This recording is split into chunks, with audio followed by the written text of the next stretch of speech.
श्री परमात्मने नमः। सुखम् आत्यान्तिकं यत्तत् बुद्धिग्राह्यमतीन्द्रियम् वेत्ति यत्र न चैवायं स्थितश्चलति तत्त्वतः। यं लब्ध्वा चापरं लाभं मन्यते नाधिकं ततः।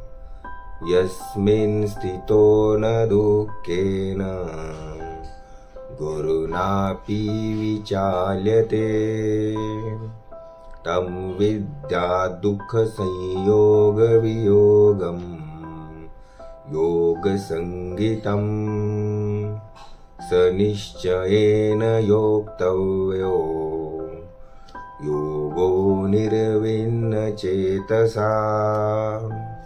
संकल्प प्रभवान् कामान् त्यक्त्वा सर्वान् शेषतः मनसैवेन्द्रियग्रामम् विनियम्य समन्ततः। शनैः शनैरुपरमेत् बुद्ध्या धृतिगृहीतया आत्मसंस्थं मनः कृत्वा न किंचित् अपि चिन्तयेत्।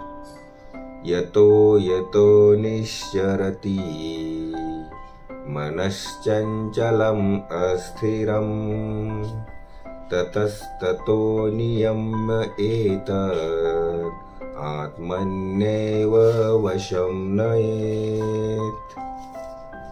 प्रशान्तमनसं हीनं योगिनं सुखम् उत्तमम् उपैति शान्तरजसं ब्रह्मभूतम् अकल्मषम्।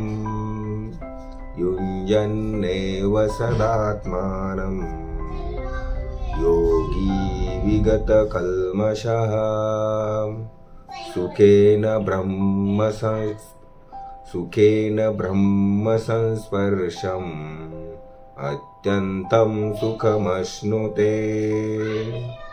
सर्वभूतस्थमात्मानं सर्वभूतानि चात्मनि ईक्षते योगयुक्तात्मा सर्वत्र समदर्शनम्। यो मां पश्यति सर्वत्र सर्वं च मयि पश्यति तस्याहं न प्रणश्यामि स च मे न प्रणश्यति। हरिः ओम। हरे कृष्ण।